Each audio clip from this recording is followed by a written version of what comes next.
For a relatively small country, Ireland has had a dramatic impact on world literature. Influenced by Celtic mythology and Gaelic poetry, some of the world's best-known writers, such as W.B. Yeats, James Joyce, George Bernard Shaw, and Samuel Beckett, all came from Ireland.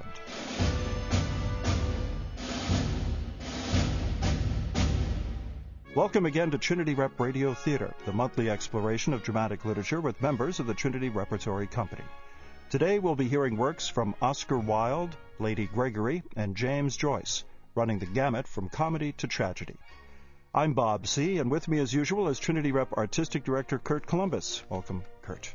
Happy to be here as always, Bob. Thank you. And our performers, Janice Duclos. Hi, Bob. Stephen Thorne. Hello, Bob. And Rachel Warren. Hi. Kurt, how did you select the pieces for today's program? Well, Bob, we have a play running on our stages right now called Dublin Carol. It's by a writer named Conor McPherson, and he's one of the young generation of Irish playwrights. And we were intrigued by this notion of the Irish voice, the Irish literary voice, the quality that of humor and wit and acerbic wit and darkness, all of those sort of things that you think about as being inherent in Irish literature.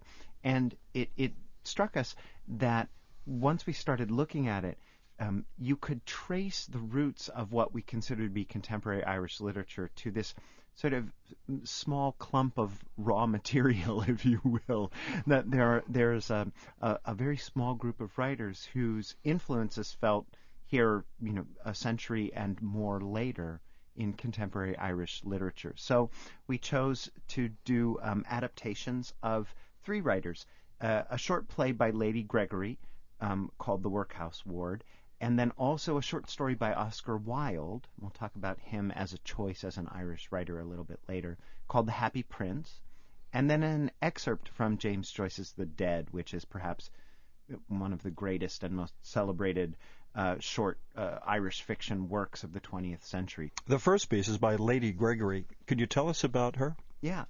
Lady Gregory's an interesting character. She's an upper-class Anglo-Irish woman. She, at the time of her husband's death, she decided to, as she put it, convert to cultural nationalism. She became this Irish nationalist. And she founded what is now the Irish National Theatre called the Abbey with W.B. Yeats. And she wrote many plays and was considered one of the great sort of founders of Irish literature, in particular Irish theatre. So we thought we'd include Lady Gregory because she's not included that often. The Workhouse Ward was written in 1908, and it's a short play that takes place in a hospital ward of a poorhouse in Clune. And we'll find two elderly bedridden residents, Mike McInerney and Michael Miskell, and those will be read by Stephen Thorne and by Janice Duclos, who will be reading. We're doing a little bit of non-traditional casting here because Janice is multifaceted and she'll be reading Michael Miskell. And then these two elderly bedridden men receive a visit from Mrs. Donahue, who's going to be read by Rachel Warren. Let's hear The Workhouse Ward by Lady Gregory. Isn't it a hard case, Mike McInerney, myself and yourself, to be left here in the bed, and at the feast day of St. Coleman and the rest of the ward attending on the mass? Is it sitting up by the hearth you're wishful to be, Michael Miskell, with cold in the shoulders and with speckled shins? Let you rise up so, and you well able to do it. Not like myself, that has pains the same as tin tacks within in my inside. If you have pains within in your inside, as no one can see it or know of it, the way they can see my own knees that are swelled up with the rheumatism, and my hands that are twisted in ridges the same as an old cabbage stalk. It's easy to be talking about soreness and about pains, and they may be not to be in it at all. To open me and to analyse me, you would know what sort of a pain and soreness I have in my heart and in my chest. But I'm not like yourself to be cursing and praying and tormenting the time the nuns are at hand, thinking to get a bigger share than myself of the nourishment and of the milk. That's the way you do be picking at me and faulting me. I had a share, and a good good share in my early time, and it's well you know that, and the both of us reared in Skahana. You may say that indeed. We are both of us reared in Skahana. Little wonder you to have good nourishment the time we were both rising, and you bringing away my rabbits out of the snare. And you didn't bring away my own eels, I suppose? I was after sparing in the Turlough.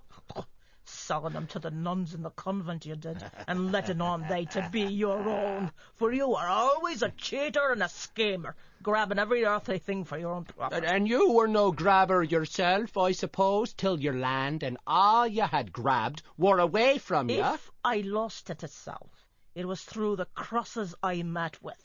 I never was a rambler and a card player like yourself, Mike McInerney, that ran through all and lavished it unknown to your mother. Lavished it, is it? And if I did, was it you yourself led me to lavish it, or some other one?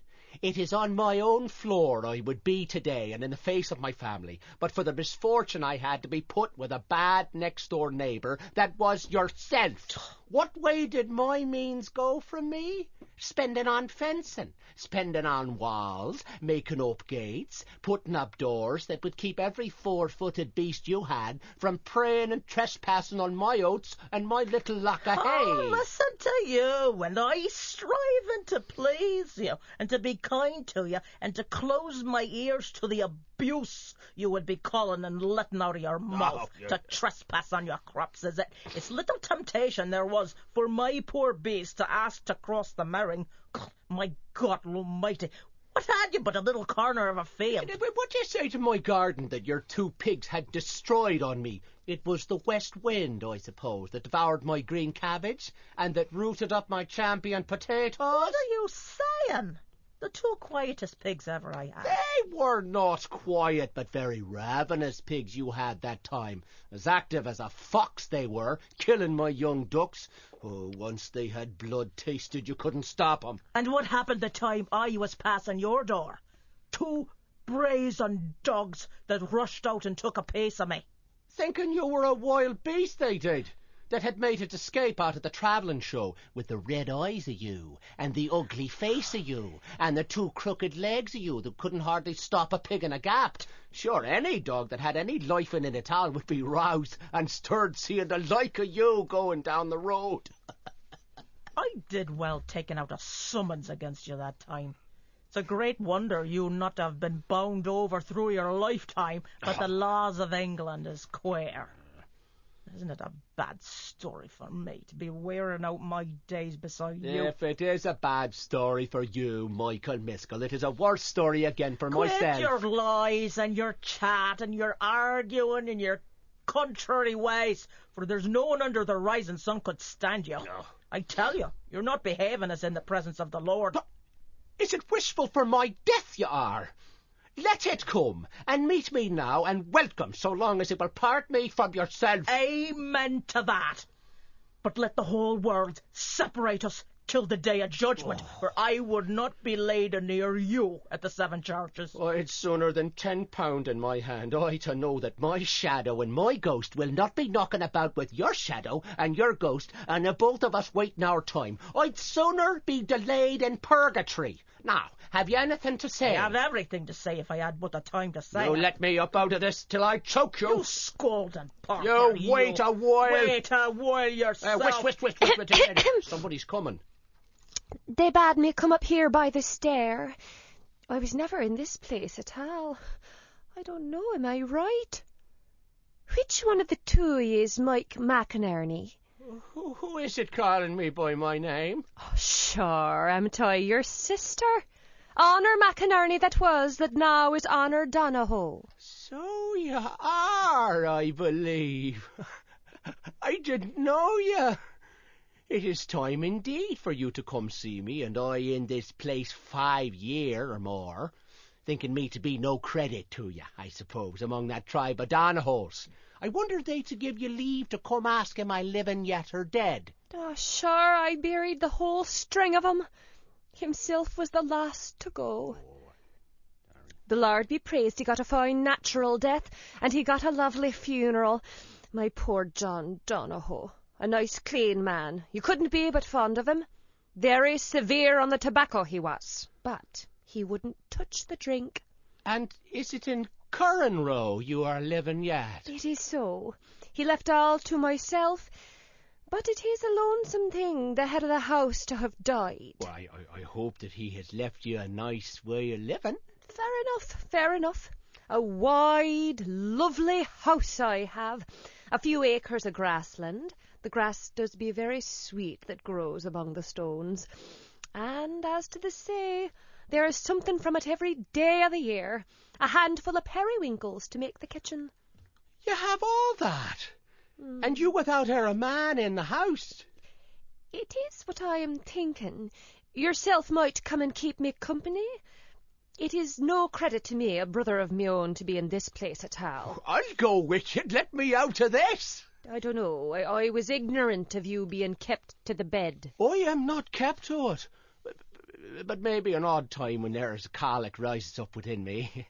My stomach always gets better the time there is a change in the moon.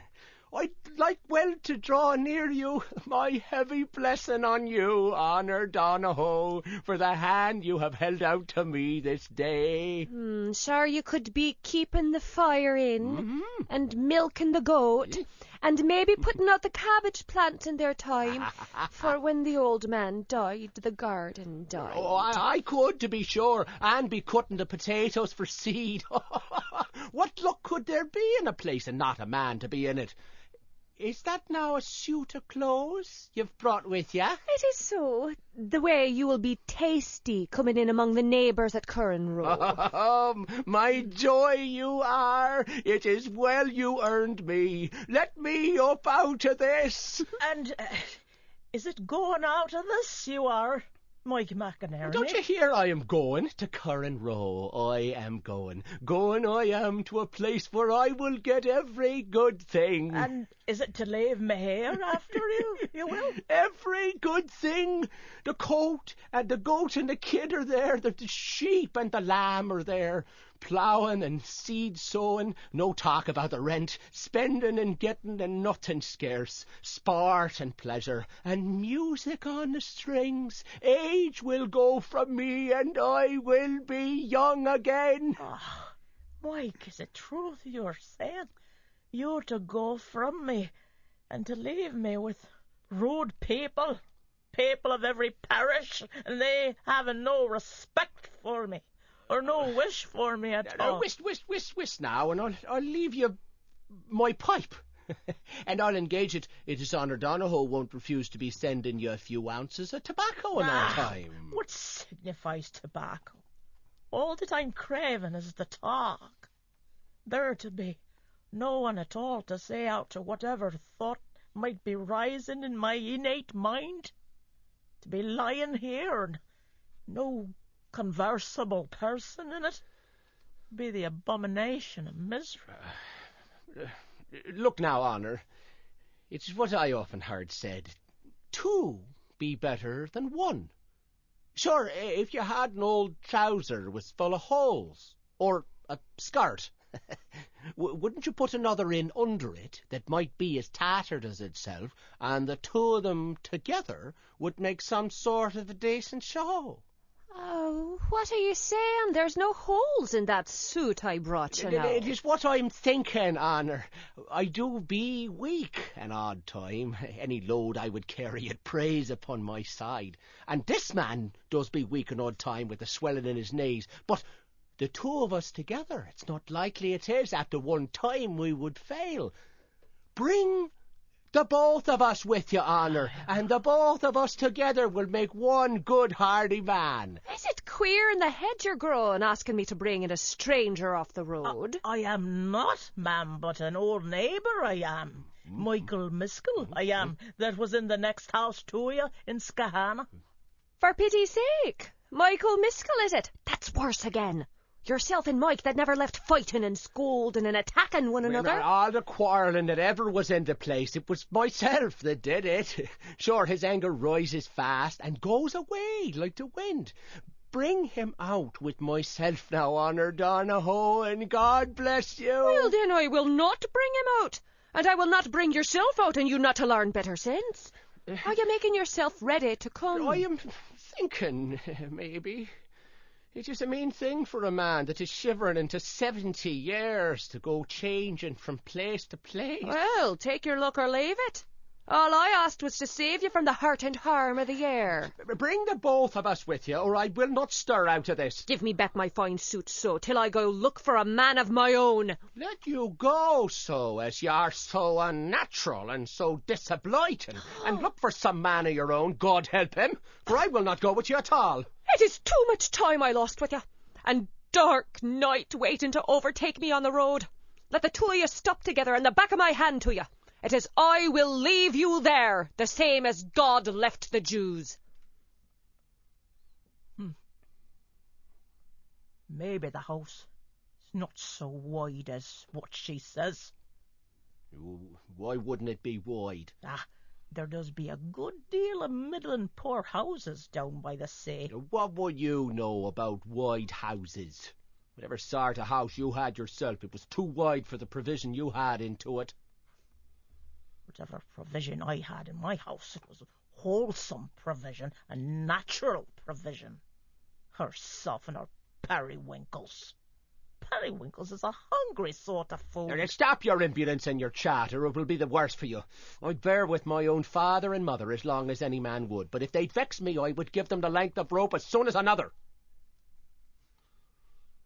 I would never ask at all to go eating periwinkles. Who in the world wide is asking you to eat 'em? You're as tricky as a fish in a full tide. Oh, tricky is it? My curse, and the curse of the 24 men upon you. That the worm may chew you from skin to marrow-bone. I'll leave my death on you, you scheming vagabond. By cripes, I'll pull out your pin feathers. Oh, you tyrant. You big bully, you. You take this so, you stabbing ruffian, you. The Workhouse Ward by Lady Gregory. What a hilarious couple of characters. It's the sort of thing when you hear it, it's like the quintessential Irish comic situation. Two characters who seemingly hate each other and can't stand being away from each other. And it's the talk that keeps them alive somehow, that it's their conversation with one another. And that's the thread that one sees throughout, Irish literature and drama of the 20th century. You can imagine these guys not only in this Lady Gregory play from 1908, but then in Samuel Beckett in the 1950s, or in a Martin McDonagh or a Conor McPherson play today. I mean, they're still the same characters 100 years later. Janice. Yes, and what I really love about this is the fact that these guys so love the language, and they love the sport, the wit. There's really nothing malicious about it, but there's a real respect for the one-upmanship, to be able to put one over on the other guy. And they reject the sentimentality. I love the scene at the end after Michael McInerney has rejected Mrs. Donahue's offer. And, he's done a really sweet thing for his friend. And the way they try to acknowledge to each other that this has been done, there's no sentiment in it. It's just, let's get back to the way things work. Well, the next piece we're going to hear is by someone we usually associate with comedy, and that's Oscar Wilde. But this is a very different piece. Yes, it is. This is actually an adaptation of Oscar Wilde's short story, The Happy Prince, as the Workhouse Ward was actually an adaptation for the radio theater. The Happy Prince is in a form of a fairy tale. And he takes this form and he imbues it with his wit, and every little thing is sort of twisted, and some things are sort of turned on their head as to what your expectations are for the fairy tale form. It's the fairy tale as presented by Oscar Wilde. We're going to hear The Happy Prince, performed by Rachel Warren, Stephen Thorne, Janice Duclos, and Kurt Columbus. High above the city, on a tall column, stood the statue of the Happy Prince. He was gilded all over with thin leaves of fine gold. For eyes, he had 2 bright sapphires, and a large red ruby glowed on his sword hilt. He was very much admired indeed. "He is as beautiful as a weathercock," remarked one of the town councillors, who wished to gain a reputation for having artistic tastes. "Only not quite so useful," he added, fearing lest people should think him unpractical, which really he was not. One night there flew over the city a little swallow. His friends had gone away to Egypt 6 weeks before, but he had stayed behind, for he was in love with the most beautiful reed. He had met her early in the spring, and as he was flying down the river after a big yellow moth, and he had been so attracted by her slender waist that he had stopped to talk to her. "Shall I love you?" said the swallow, who liked to come to the point at once, and the reed made him a low bow. "It is a ridiculous attachment," twittered the other swallows. "She has no money, and far too many relations." And indeed the river was quite full of reeds. Then, when the autumn came, they all flew away. After they had gone, he felt lonely and began to tire of his lady love. "She has no conversation, and I am afraid that she is a coquette, for she is always flirting with the wind." And certainly wherever the wind blew, the reed made the most graceful curtsies. "I admit that she is domestic, but I love traveling, and my wife consequently should love traveling also." Finally he said to her, "Will you come away with me?" But the reed shook her head. She was so attached to her home. "You have been trifling with me. I am off to the pyramids. Goodbye." And he flew away. All day long he flew, and at night time he arrived at the city. Where shall I put up? I hope the town has made preparations. Then he saw the statue on the tall column. "I will put up there. It is a fine position with plenty of fresh air." So he alighted just between the feet of the happy prince. "I have a golden bedroom," he said, as he looked round, and he prepared to go to sleep. But just as he was putting his head under the wing, a large drop of water fell on him. "What a curious thing! There is not a single cloud in the sky. The stars are quite clear and bright, and yet it is raining. The climate in the north of Europe is really dreadful. The reed used to like the rain, but that was merely her selfishness." Then another drop fell. "What is the use of a statue if it cannot keep the rain off? I must look for a good chimney pot." And he determined to fly away. But before he had opened his wings, a third drop fell, and he looked up and saw... what did he see? The eyes of the happy prince were filled with tears, and tears were running down his golden cheeks. His face was so beautiful in the moonlight that the little swallow was filled with pity. "Who are you?" I am the happy prince. "Why are you weeping, then? You have quite drenched me." When I was alive and had a human heart, I did not know what tears were, for I lived in the palace of Sans-Souci, where sorrow is not allowed to enter. In the daytime I played with my companions in the garden, and in the evening I led the dance in the great hall. Round the garden ran a very lofty wall, but I never cared to ask what lay beyond it. Everything about me was so beautiful. My courtiers called me the happy prince, and happy indeed I was, if pleasure be happiness. So I lived, and so I died. And now that I am dead, they have set me up here so high that I can see all the ugliness and all the misery of my city, and though my heart is made of lead, yet I cannot choose but weep."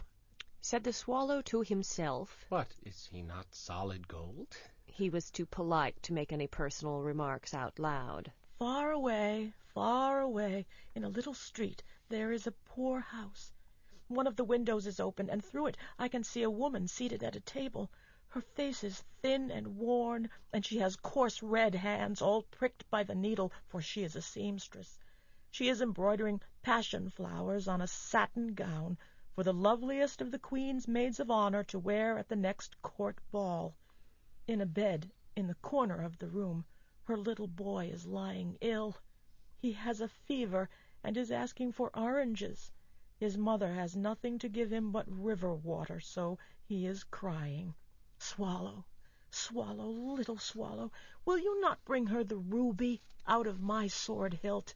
My feet are fastened to this pedestal, and I cannot move." "I am waited for in Egypt. My friends are flying up and down the Nile and talking to the large lotus flowers. Soon they will go to sleep in the tomb of the great king. He is wrapped in yellow linen and embalmed with spices. Round his neck is a chain of pale green jade, and his hands are like withered leaves. Swallow, swallow, little swallow, will you not stay with me for one night and be my messenger? The boy is so thirsty and the mother so sad. I don't think I like boys. Last summer when I was staying on the river, there were 2 rude boys, the miller's sons, who were always throwing stones at me. They never hit me, of course. We swallows fly far too well for that. And besides, I come of a family famous for its agility. But still, it was a mark of disrespect. But the happy prince looked so sad that the little swallow was sorry. It is very cold here, but I will stay with you for one night and be your messenger. Thank you, little swallow. So the swallow picked out of the great ruby from the prince's sword and flew away with it in his beak over the roofs of the town. He passed by the palace and heard the sound of dancing. A beautiful girl came out on the balcony with her lover. "I hope my dress will be ready in time for the state ball," she said. "I have ordered passion flowers to be embroidered on it, but the seamstresses are so lazy." He passed over the river, and at last he came to the poorhouse and looked in. The boy was tossing feverishly on his bed, and the mother had fallen asleep, she was so tired. In he hopped and laid the great ruby on the table beside the woman's thimble. Then he flew gently round the bed, fanning the boy's forehead with his wings. "How cool I feel," said the boy. "I must be getting better." And he sank into a delicious slumber. Then the swallow flew back to the happy prince and told him what he had done. It is curious, but I feel quite warm now, although it is so cold. That is because you have done a good action, said the prince. And the little swallow began to think, and then he fell asleep. Thinking always made him sleepy. When day broke, he flew down to the river and had a bath. "What a remarkable phenomenon," said the professor of ornithology as he was passing over the bridge. "A swallow in winter!" And he wrote a long letter about it to the local newspaper. Everyone quoted it. It was so full of so many words that they could not understand. "Tonight I go to Egypt," said the swallow, and he was in high spirits at the prospect. Wherever he went, the swallows chirped and said to each other, "What a distinguished stranger!" So he enjoyed himself very much. When the moon rose, he flew back to the happy prince. "Have you any commissions for Egypt? I am just starting." "Swallow, swallow, little swallow, will you not stay with me one night longer?" "I am waited for in Egypt. Tomorrow my friends will fly up to the second cataract. On a great granite throne sits the god Memnon. All night long he watches the stars, and when the morning star shines, he utters one cry of joy, and then he is silent. At noon, the yellow lions come down to the water's edge to drink. They have eyes like green barrels, and their roar is louder than the roar of the cataract." "Swallow, swallow, little swallow, far away across the city I see a young man in a garret. He is leaning over a desk covered with papers, and in a tumbler by his side there is a bunch of withered violets. His hair is brown and crisp, and his lips are red as a pomegranate, and he has large and dreamy eyes. He's trying to finish a play for the director of the theater, but he's too cold to write any more. There is no fire in the grate, and hunger has made him faint." "I will wait with you one night longer. Shall I take him another ruby?" "Alas, I have no ruby now. My eyes are all that I have left. They are made of rare sapphires, which were brought out of India 1,000 years ago. Pluck out one of them and take it to him. He will sell it to the jeweler and buy food and firewood and finish his play." "Dear Prince, I cannot do that." And he began to weep. "Swallow, swallow, little swallow, do as I command you."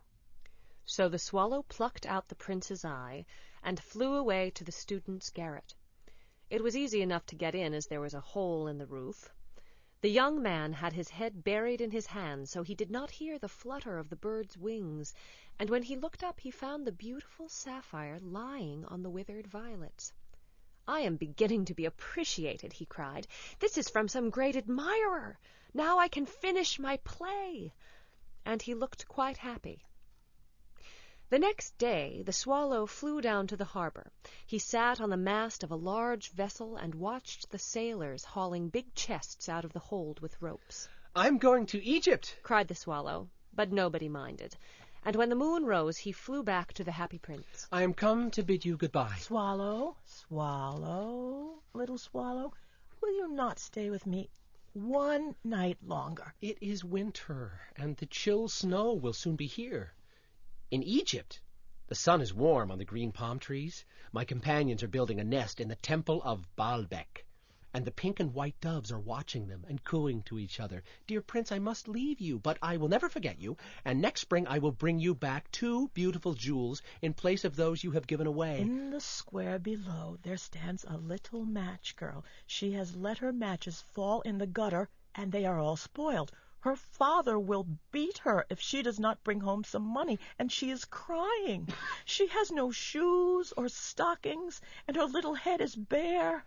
Pluck out my other eye and give it to her, and her father will not beat her. I will stay with you 1 night longer, but I cannot pluck out your eye. You would be quite blind then. Swallow, little swallow, do as I command you. So he plucked out the prince's other eye and darted down with it. He swooped past the match girl and slipped the jewel into the palm of her hand. "What a lovely bit of glass!" cried the little girl, and she ran home laughing. Then the swallow came back to the prince. You are blind now, so I will stay with you always. No, little swallow, you must go away to Egypt. I will stay with you always, said the swallow, and he slept at the prince's feet. All the next day he sat on the prince's shoulder and told him stories of what he had seen in strange lands. He told him of the Sphinx. He is as old as the world itself and lives in the desert and knows everything. And of the king of the mountains of the moon. He is as black as ebony and worships a large crystal. And of the green snake. He sleeps in a palm tree and has 20 priests to feed him with honey cakes. And of the pygmies. They sail over a big lake on large flat leaves and are always at war with the butterflies. Dear little swallow, you tell me of marvelous things. But more marvelous than anything is the suffering of men and of women. There is no mystery so great as misery.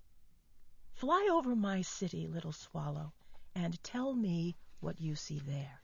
So the swallow flew over the great city and saw the rich making merry in their beautiful houses, while the beggars were sitting at the gates. He flew into dark lanes and saw the white faces of starving children looking out listlessly at the black streets. Under the archway of a bridge, 2 little boys were lying in one another's arms to try and keep themselves warm. "How hungry we are," they said. "You must not lie here," shouted the watchman, and they wandered out into the rain. Then he flew back and told the prince what he had seen. I am covered with fine gold. You must take it off, leaf by leaf, and give it to the poor. The living always think that gold can make them happy.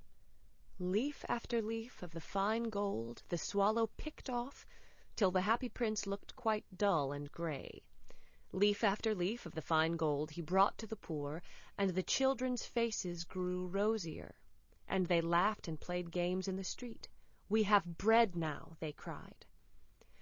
Then the snow came, and after the snow came the frost. The streets looked as if they were made of silver, they were so bright and glistening. Long icicles, like crystal daggers, hung down from the eaves of the houses. The poor little swallow grew colder and colder, but he would not leave the prince. He loved him too well. He tried to keep himself warm by flapping his wings, but at last he knew that he was going to die. He had just strength to fly up to the prince's shoulder once more. "Goodbye, dear prince. Will you let me kiss your hand?" I am glad that you are going to Egypt at last, little swallow. You have stayed too long here, but you must kiss me on the lips, for I love you. It is not to Egypt that I am going. I am going to the house of Death. Death is the brother of Sleep, is he not? And he kissed the prince on the lips and fell down dead at his feet. At that moment a curious crack sounded inside the statue, as if something had broken. The fact is that the leaden heart had snapped right in two. It certainly was a dreadfully hard frost. Early the next morning, the mayor was walking in the square below in company with the town councillors. He looked up at the statue.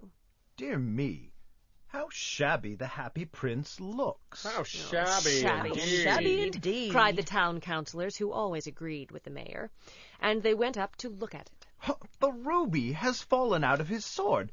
His eyes are gone, and he's golden no longer. In fact, he's little better than a beggar. Little better than a beggar. Little better than a beggar. And here is actually a dead bird at his feet. We really must issue a proclamation that birds are not allowed to die here. The town clerk made a note of the suggestion, so they pulled down the statue of the Happy Prince. As he is no longer beautiful, he is no longer useful, said the art professor at the university. Then they melted the statue in a furnace, and the mayor held a meeting of the corporation to decide what was to be done with the metal. We must have another statue, of course, and it shall be a statue of myself. Of myself. Of myself, said each of the town councillors, and they quarreled. When I last heard of them, they were quarreling still. What a strange thing, said the overseer of the workmen at the foundry. This broken lead heart will not melt in the furnace. We must throw it away. So they threw it on a dust heap, where the dead swallow was also lying. Bring me the two most precious things in the city, said God to one of his angels, and the angel brought him the leaden heart and the dead bird.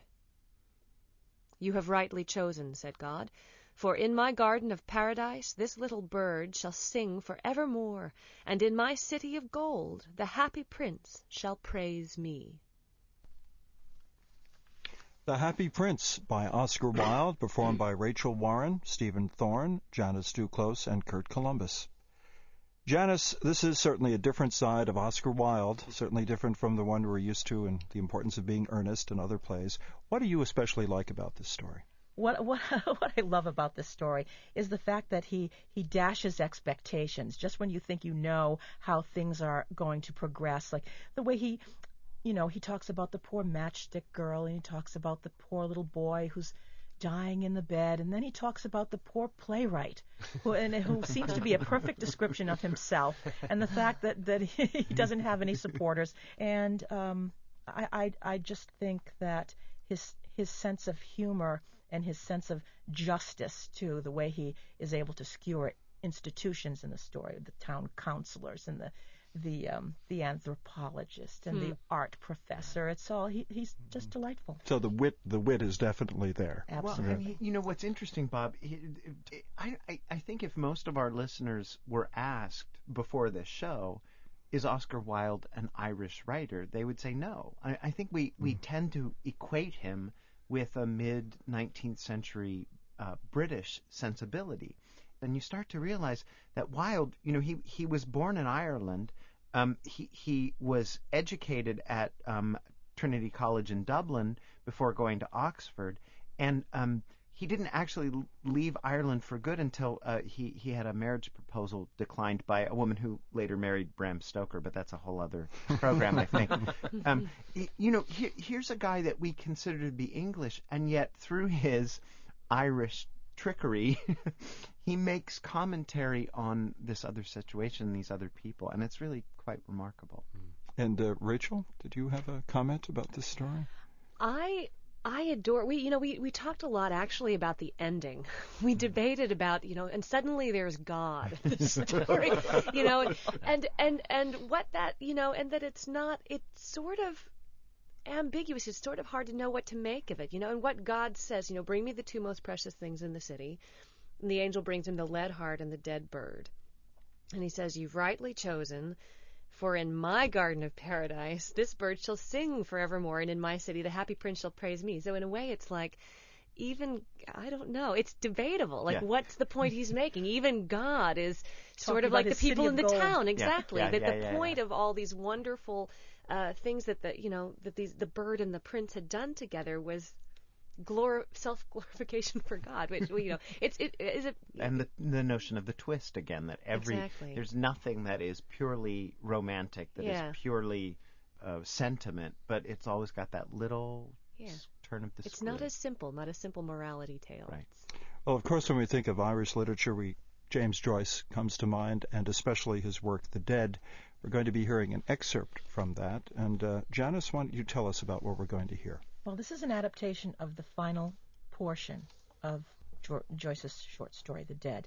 This is where we will meet Gabriel and Greta, who are husband and wife, and they're about to leave the annual all-night holiday party at the Dublin home of Gabriel's elderly aunts, Kate and Julia, and this takes place in 1904. And in Joyce's story and our adaptation, we're able to hear the characters' thoughts as well as what they speak aloud. Let's hear an excerpt from The Dead by James Joyce, performed by Stephen Thorne and Rachel Warren. I struggled into my overcoat and looked round the hall. Who's playing up there? Someone is fooling at the piano. I had not gone to the door with the others. I was in a dark part of the hall, gazing up the staircase. A woman was standing near the top of the first flight, in the shadow also. It was my wife, Greta. She was leaning on the banisters, listening to something. I was surprised at her stillness, and strained my ear to listen also, but I could hear little save the noise of laughter on the front steps, a few chords struck on the piano, and a few notes of a man's voice singing. There was grace and mystery in Greta's attitude, as if she were a symbol of something. The hall door closed, and the voice in the piano could be heard more clearly. The song seemed to be in the old Irish tonality. The voice faintly illuminated the cadence of the air with grief. Greta came down the stairs towards us. A few steps behind her were Mr. Bartell D'Arcy and Miss O'Callaghan. They say we haven't had snow like this for 30 years. I read this morning in the newspapers that the snow is general all over Ireland. She paused right under the dusty fanlight. The flame of the gas lit up the rich bronze of her hair, which I had seen her drying by the fire a few days before. I saw that there was color on her cheeks and that her eyes were shining. A sudden tide of joy went leaping out of my heart. We were shepherded to the door. Good night. Good night. Good night. Good night. Greta was walking ahead with Mr. Bartell D'Arcy, her hands holding her skirt up from the slush. The morning was still dark. A dull yellow light brooded over the houses and the river, and the sky seemed to be descending. It was slushy underfoot, and only streaks and patches of snow lay on the roofs. The blood went bounding along my veins, and my thoughts went rioting through my brain. Proud, joyful, tender, valorous. I longed to run after her noiselessly, catch her by the shoulders, and say something foolish and affectionate into her ear. She seemed so frail that I longed to defend her against something, and then to be alone with her. Moments of our secret life together burst like stars upon my memory. A heliotrope envelope was lying beside my breakfast cup, and I was caressing it with my hand. Birds were twittering in the ivy, and I could not eat for happiness. Or we were standing on the crowded platform, and I was placing a ticket inside the warm palm of her glove.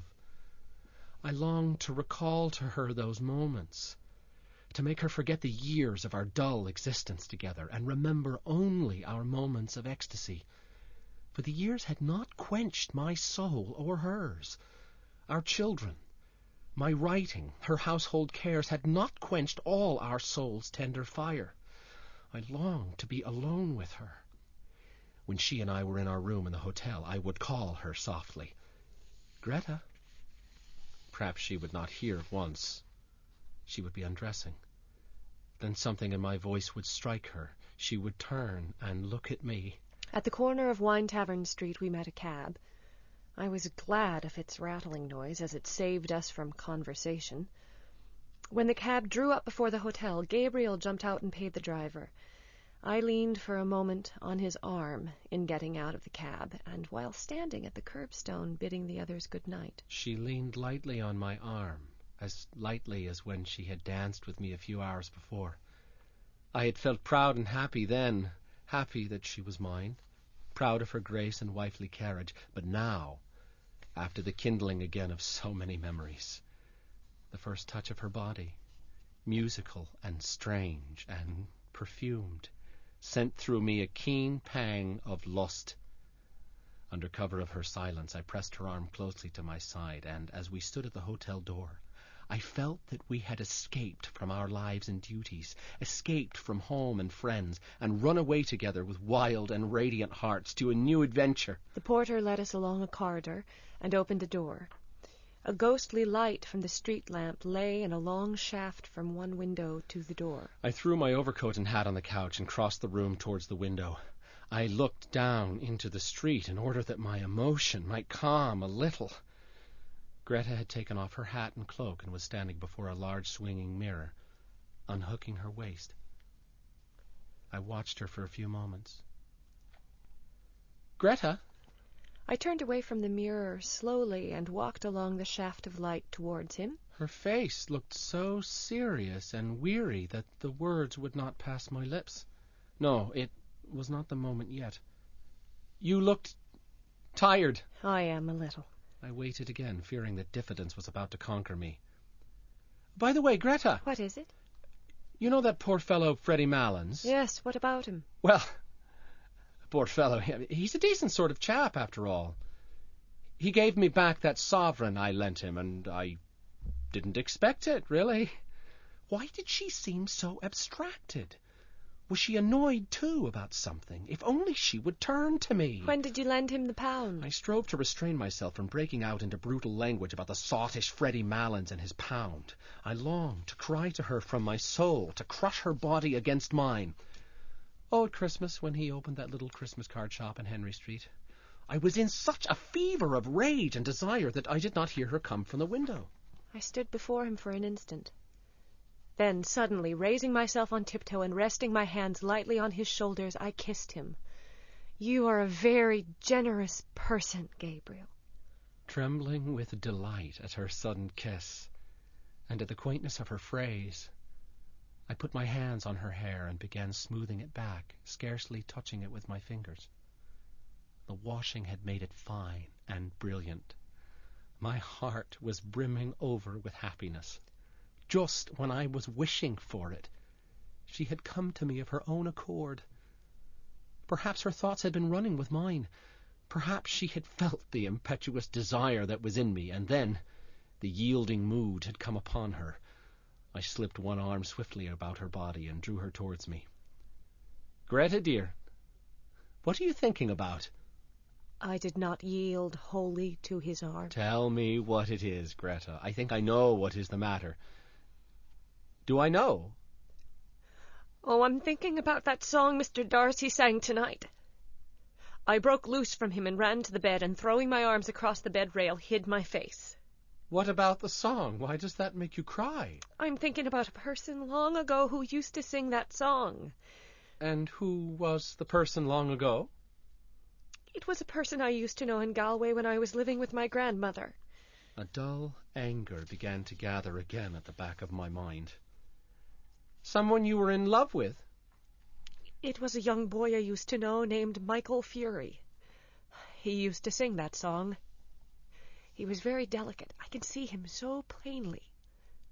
Such eyes he had, big, dark eyes, and such an expression in them, an expression." "Oh, then you were in love with him?" "I used to go out walking with him when I was in Galway." "Perhaps that was why you wanted to visit Galway again?" "What for?" "How do I know? To see him, perhaps?" "He is dead. He died when he was only 17. Isn't it a terrible thing to die so young as that?" I felt humiliated by the evocation of this figure from the dead. While I had been full of memories of our secret life together, full of tenderness and joy and desire, she had been comparing me in her mind with another. A shameful consciousness of my own person assailed me. Instinctively, I turned my back more to the light, lest she might see the shame that burned upon my forehead. "I suppose you were in love with this Michael Fury?" "I was great with him at that time." I felt now how vain it would be to try to lead her whither I had purposed, and caressed one of her hands. "And what did he die of so young, Greta? Consumption, was it?" "I think he died for me." A vague terror seized me at this answer, as if at that hour when I had hoped to triumph, some impalpable and vindictive being was coming against me, gathering forces against me in its vague world. But I shook myself free of it with an effort of reason. Her hand was warm and moist. It did not respond to my touch, but I continued to caress it, just as I had caressed her first letter to me that spring morning. It was in the winter. About the beginning of the winter, when I was going to leave my grandmother's and come up here to the convent. And he was ill at the time in his lodgings in Galway and wouldn't be let out. And his people in Oughterard were written to.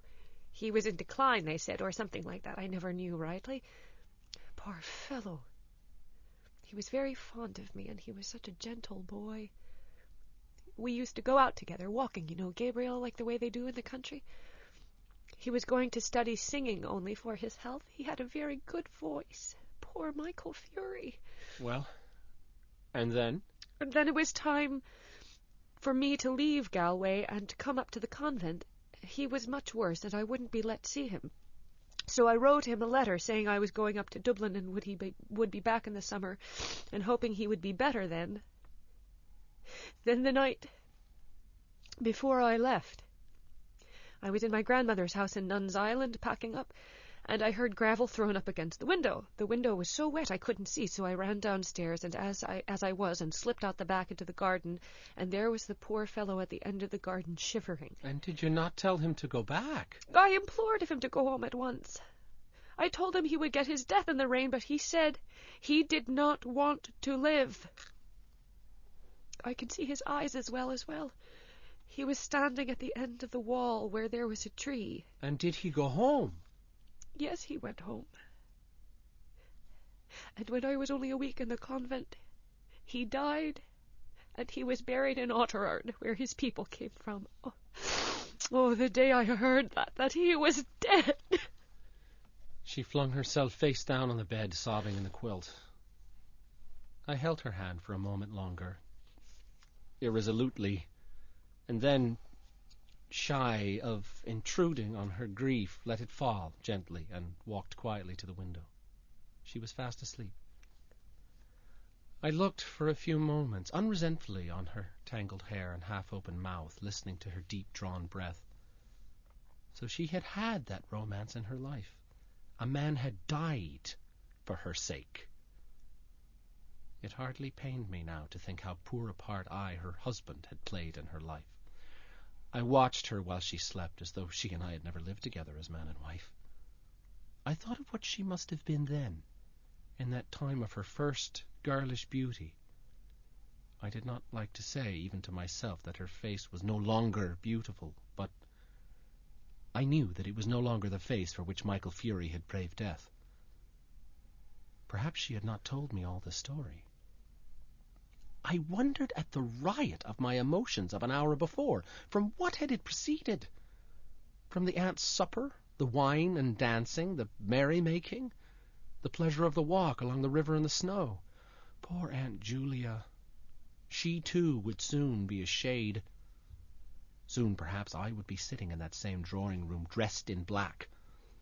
The blinds would be drawn down, and Aunt Kate would be sitting beside me, crying and blowing her nose, and telling me how Julia had died.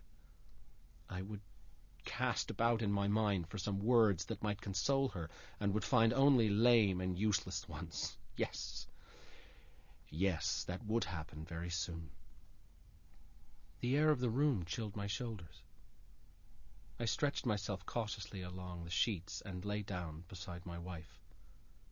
One by one, we were all becoming shades. Better pass boldly into that other world, into the full glory of some passion, than fade and wither dismally with age. I thought of how she who lay beside me had locked in her heart for so many years that image of her lover's eyes, when he had told her that he did not wish to live. I had never felt like that myself towards any woman, but I knew that such a feeling must be love. Tears gathered thickly in my eyes, and in the partial darkness I imagined I saw the form of a young man standing under a dripping tree. A few light taps upon the pane made me turn to the window. It had begun to snow again. I watched sleepily the flakes, silver and dark, falling obliquely against the lamplight. Yes, the newspapers were right. Snow was general all over Ireland. It was falling on every part of the dark central plain, on the treeless hills, falling softly upon the bog of Allen, and farther westward softly falling into the dark, mutinous Shannon waves. It was falling, too, upon every part of the lonely churchyard on the hill where Michael Fury lay buried. It lay, thickly drifted on the crooked crosses and headstones, on the spears of the little gate, on the barren thorns.